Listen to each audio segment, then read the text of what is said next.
warahmatullahi wabarakatuh. Apa kabarnya anak-anak sekalian? Nah, semoga kalian selalu sehat dan tetap semangat ya. Nah, pada pembelajaran kali ini Ibu akan membahas mengenai tema 8, subtema 2. Tapi sebelumnya, alangkah baiknya sebelum memulai pembelajaran ini kita berdoa terlebih dahulu ya. Berdoa dimulai. Selesai. Nah, Ibu mau mengingatkan kepada kalian untuk tetap mematuhi 5M ya. Jika kalian keluar rumah, jangan lupa untuk memakai masker, kemudian mencuci tangan, menjaga jarak, dan mengurangi mobilitas, serta menjauhi kerumunan ya. Sebelum memulai juga, kalian harus mempersiapkan alat-alat tulisnya ya. Nah, hari ini kita akan mempelajari materi mengenai tema 8, subtema 2, pembelajaran 3. Nah, kira-kira apa saja ya yang kita bahas hari ini? Yang pertama itu kita akan membahas mengenai bahasa Indonesia, kemudian ilmu pengetahuan alam, dan yang terakhir itu SBDP. Yang pertama itu bahasa Indonesia. Coba Ibu mau bertanya terlebih dahulu ya. Kira-kira kalian pernah tidak membaca teks fiksi? Ibu, teks fiksi itu apa ya? Teks fiksi itu teks yang berupa cerita namun isinya hayalan, seperti Kancil, kemudian Bawang Merah Bawang Putih. Apakah kalian pernah membacanya? Coba ya. Kemudian ada pertanyaan selanjutnya. Apakah judul teks fiksi yang pernah kalian baca? Coba kalian ingat-ingat kembali ya, kira-kira kalian pernah membaca apa saja. Terus yang terakhir itu, pernahkah kalian mencari tahu siapa tokoh utama dari teks fiksi yang telah kalian baca? Coba, apakah kalian mengetahui tokoh utama dari cerita fiksi yang telah kalian baca? Nah, jika kalian belum mengetahui apa makna dari tokoh utama itu, Ibu akan jelaskan ya. Coba kita perhatikan, ini Ibu mempunyai gambar. Pasti kalian tidak asing kan dengan gambar tersebut. Di situ terdapat judul Bawang Merah dan Bawang Putih. Tapi kenapa ya, jika kita melihat di suatu cover buku ataupun di dalam cerita-cerita tertentu, hanya ada beberapa tokoh saja yang ditampilkan. Padahal di dalam cerita itu sendiri banyak tokoh yang terdapat di dalamnya. Kemudian kita terlihat lagi, Ibu mempunyai gambar lagi. Nah, di sini juga sama, legenda Jaka Tarub, tapi yang ada hanya Jaka Tarub dan bidadarinya saja. Kemudian yang terakhir ya, Ibu ada gambar lagi ya. Ada maling kundang. Kenapa ya di buku ceritanya itu hanya ada gambar maling kundangnya saja, padahal di dalam ceritanya itu terdapat ibu maling kundang. Nah, alasan kenapa di dalam cover buku itu hanya maling kundang atau bawang merah atau bawang putihnya saja yang ditampilkan itu karena mereka merupakan tokoh utama. Jadi Ibu, tokoh utama itu apa sih? Tokoh utama itu yang pertama, mereka itu yang selalu muncul di dalam cerita. Coba kalian perhatikan baik-baik.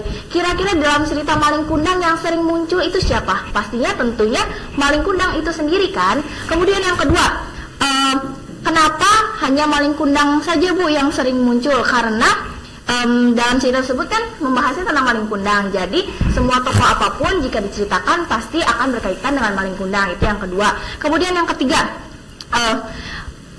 topik utama atau pokok utama yang akan dibahas di cerita tersebut adalah maling kundang itu sendiri. Maka dari itu hanya maling kundang sajalah yang sering terdapat pada cover-cover buku seperti itu ya.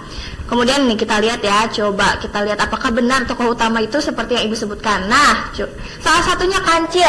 Nah, tokoh utama itu yang pertama, tokoh yang paling banyak diceritakan. Seperti tadi ya, maling kundang. Karena maling kundang yang sering banyak diceritakan, maka dari itu di cover buku atau cerita tertentu, gambar tokoh utama saja yang ditampilkan. Kemudian yang kedua, tokoh yang menjadi sentral dalam cerita. Kenapa maling kundang menjadi sentral? Karena dalam cerita itu tokoh utamanya itu maling kundang yang diceritakan intinya atau kita fokusnya itu mengenai cerita kehidupannya maling kundang seperti itu ya. Kemudian yang ketiga, tokoh yang paling sering muncul dalam cerita. Contohnya saja Kancil dan buaya. Pastinya di suatu tempat tertentu dimanapun pasti ada kata kancilnya karena tokoh utamanya itu Kancil. Kemudian selanjutnya, di dalam kejadian apapun pastinya akan melibatkan tokoh utama itu sendiri. Misalkan ada di danau, kemudian sedang berbicara dengan buaya, pastinya dalam percakapan buaya dengan harimau juga, jika di dalam cerita Kancil pasti ada berkaitan dengan nama Kancilnya ya. Nah, itu dia penjelasan dari tokoh utama. Nah, di sini Ibu mempunyai tugas. Kalian tentunya pasti pernah mendengarkan cerita-cerita fiksi, kemudian pernah membacanya, cerita fiksi hayalan-hayalan tertentu. Nah, Ibu minta kalian untuk mencari 3 teks cerita fiksi, kemudian setelah itu baca teks itu dengan baik-baik. Dan jika sudah membacanya, kalian tulis judulnya itu apa. dari 3 cerita tersebut.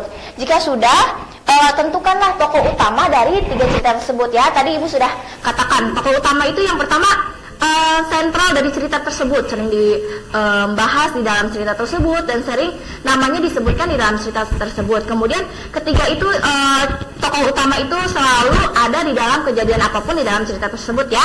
Oke, jika nanti kalian masih kebingungan boleh tanyakan kepada guru di dalam grup WhatsApp, kemudian mintalah bimbingan dari orang tua kalian ya. Kerjakannya di buku tulis ya. Nanti kemudian jika sudah selesai difoto catatannya kemudian kirim ke grup WhatsApp. Selanjutnya kita akan membahas mengenai, nah kira-kira ini apa? Apakah kalian tahu ini gambar apa? Ini adalah sebuah gambar dari tata surya. Nah, hari ini Ibu akan menjelaskan mengenai apa itu planet dan apa itu komet. Kira-kira kalian bisa melihat tidak apa perbedaan dari planet dan komet? Iya benar, planet banyak ya, kalau komet satu di gambarnya. Tapi di tata surya sendiri, komet itu juga jumlahnya cukup lebih banyak dibandingkan planet ya.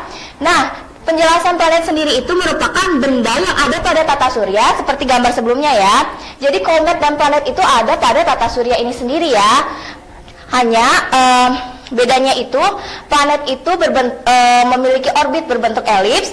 Kemudian mereka itu sama-sama mengelilingi matahari. Nah ini matahari, jadi komet itu dan planet itu sama-sama mengelilingi matahari. Hanya bedanya itu jika planet itu memiliki orbit yang berbentuknya elips. Kemudian sebentar ya. Kemudian kalau planet itu mempunyai satelit, sedangkan komet itu tersusun dari gas beku, batu, dan debu yang mengorbit matahari sama seperti planet. Kemudian kita lihat apa perbedaan dan persamaan dari planet dan komet. Yang pertama itu planet. Planet itu memiliki orbit berbentuk elips yang tadi ya yang sudah disebutkan sebelumnya. Kalau planet itu memiliki orbitnya berbentuk elips. Kemudian kalau komet itu berbeda dengan planet. Kalau komet itu orbitnya itu berbentuknya lonjong dan panjang daripada orbit yang dimiliki oleh planet sendiri. Kemudian yang kedua, apa sih bedanya lagi dari planet dan komet? Kalau planet itu yang pertama penyusun utamanya batuan atau gas.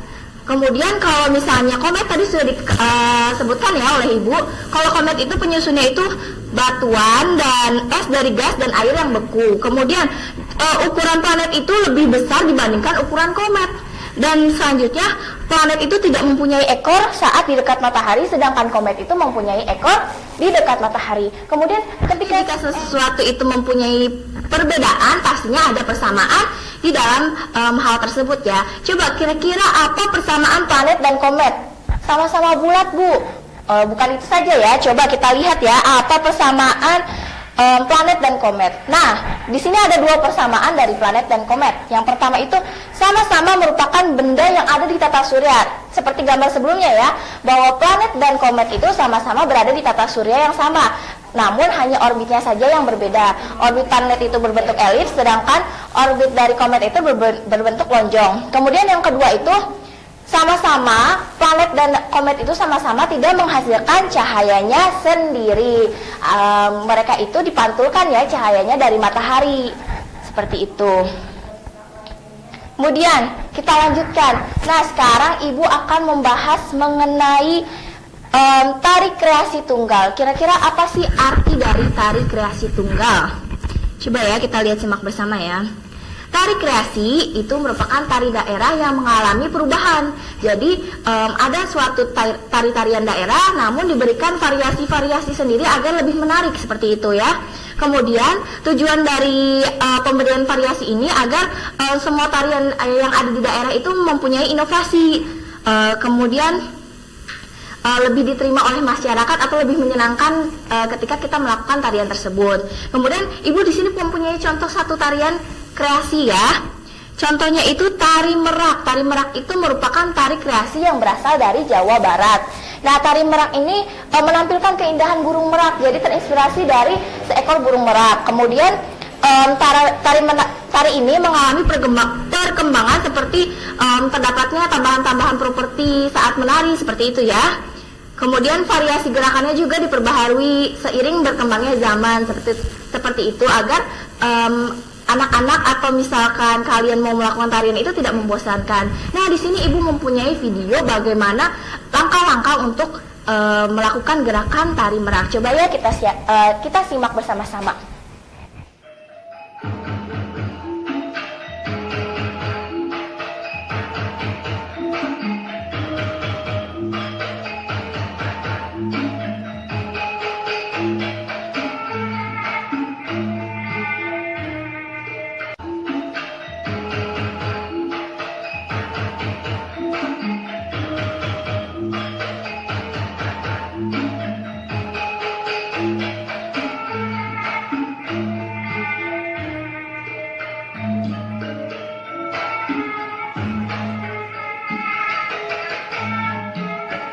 Nah, setelah tadi kalian mengamati video yang telah Ibu berikan, coba Ibu berikan tugas kepada kalian untuk mencari tarian kreasi lainnya yang mungkin ada di daerah sekitar kalian. Nah, setelah menemukan, coba cari informasinya ya, bagaimana gerakannya, kemudian asal mula tarian tersebut, variasi-variasi yang ditambahkannya ya. Nanti jika kesulitan boleh minta bantuan orang tua maupun bimbingan dari guru ya. Nah, mungkin sekian pemaparan materi dari Ibu, kurang lebihnya mohon maaf, dan jika kalian masih mengalami kesulitan, boleh tanyakan di grup WhatsApp ya. Wassalamualaikum warahmatullahi wabarakatuh, sampai bertemu di video selanjutnya.